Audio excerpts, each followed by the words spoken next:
नमस्कार मंडळी, स्वागत आहे आपलं आपल्या चॅनेलवर। आज आपण बोलणार आहोत कोजागिरी पौर्णिमा म्हणजेच शरद पौर्णिमाविषयी। कोजागिरी पौर्णिमा म्हणजे काय? हिंदू पंचांगानुसार आश्विन महिन्याच्या पौर्णिमेला कोजागिरी पौर्णिमा म्हणतात। या दिवशी चंद्र आपली पूर्ण कला आणि तेजाने प्रकट होतो। अशा चांदण्याच्या प्रकाशाला शास्त्रांमध्ये अमृततुल्य मानले आहे। कोजागिरीचा अर्थ, कोजागिरी हा शब्द कोजागती या संस्कृत वाक्यापासून आला आहे। याचा अर्थ आज कोण जागा आहे, म्हणजेच भगवान लक्ष्मदेव त्या रात्री पाहतात की कोण जागा आहे, पूजा करतो आहे आणि त्यांना धनधान्य व सुखशांतीचे आशीर्वाद देतात। दुधाची पूजा का केली जाते?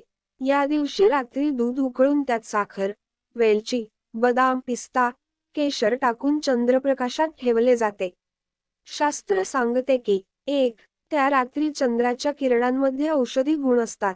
2. चंद्रप्रकाशात ठेवलेले दूध आरोग्याला हितकारक ठरते।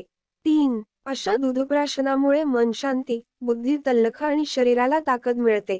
धार्मिक महत्त्व 1. लक्ष्मीदेवीला आवाहन करून समृद्धीची प्रार्थना केली जाते।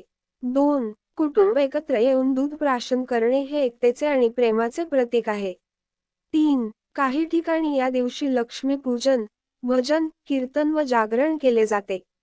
वैज्ञानिक कारण, शरद ऋतूमध्ये वातावरण बदलत असते। या काळात चंद्रप्रकाशातील किरणांमुळे शरीरातील उष्णता संतुलित राहते। दूध हे नैसर्गिक शीतल पेय असल्याने त्या रात्री त्याचे सेवन विशेष फायदेशीर ठरते।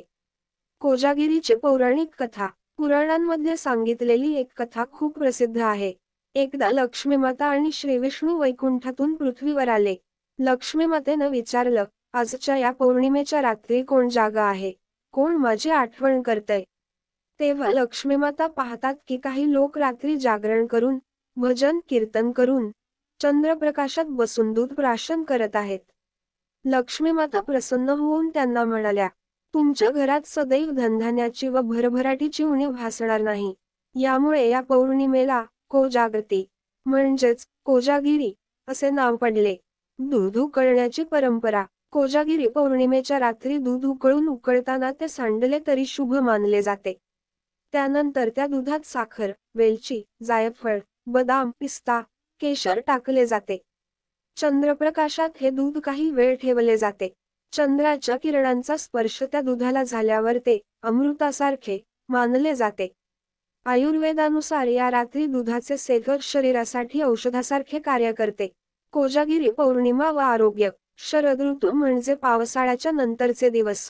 या काळात हवेत थंडी सुरू होते, शरीरात तापमानाचे बदल होतात। अशा वेळी चंद्रप्रकाशात ठेवलेले दूध सेवन केल्याने 1. शरीरातील उष्णता संतुलित राहते। 2. झोप चांगली लागते। 3. मन शांत राहते। 4. मेंदू व हृदयावर ताण कमी होतो। 5. पचनशक्ती सुधारते। धार्मिक व आध्यात्मिक महत्त्व, कोजागिरी पौर्णिमा ही लक्ष्मी पूजनाची रात्र आहे। या दिवशी जागरण करणाऱ्यांना समृद्धीचे आशीर्वाद मिळतात। अनेक ठिकाणी भजन, कीर्तन, कथा, गाणी करून सामूहिक साजरी केली जाते।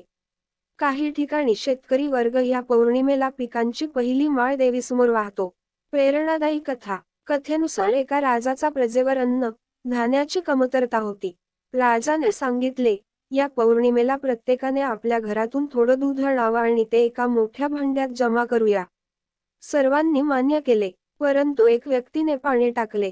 दुसऱ्या दिवशी भांड उघडले, तेव्हा फक्त पाणी होतं। शिकवण, संपन्नता मिळवण्यासाठी प्रत्येकाने आपली जबाबदारी पार पाडली पाहिजे। वास्तू व कोजागिरी 1. चंद्राला दूध अर्पण करून घराच्या मुख्य दाराजवळ ठेवल्यास घरात सकारात्मक ऊर्जा येते।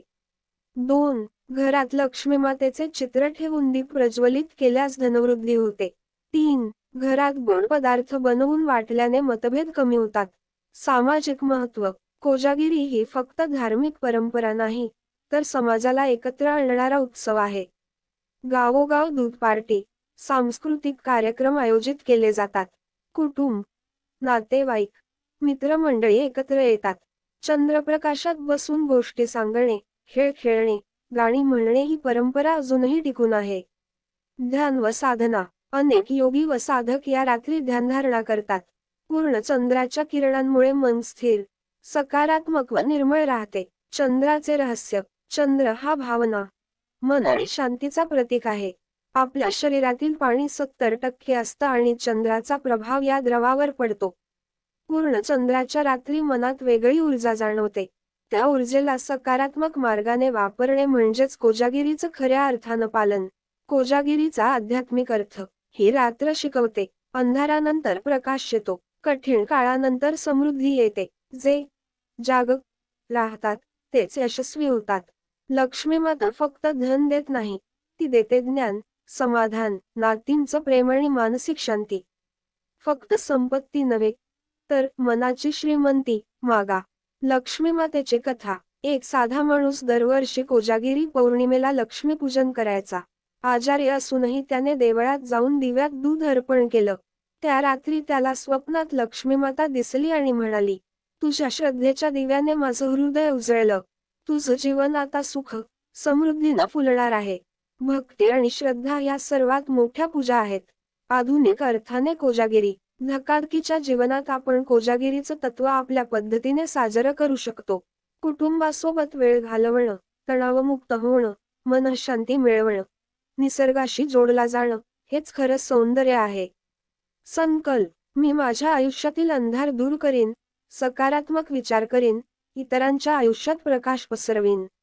लक्ष्मी मातेची प्रार्थना. हे माता लक्ष्मी, तुझ्या चंद्रासारख्या कोमल प्रकाशात आमचं जीवन उजळू दे.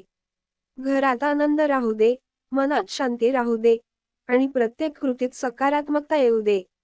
समृद्धी म्हणजे फक्त पैसा नाही, मनाचं समाधान आणि आयुष्याचं संतुलन हाच खरा अर्थ आहे. कोजागिरी आणि नात्यांचा सण. या दिवशी आपण फक्त देवाची पूजा करत नाही, तर नात्यांचीही पूजा करतो.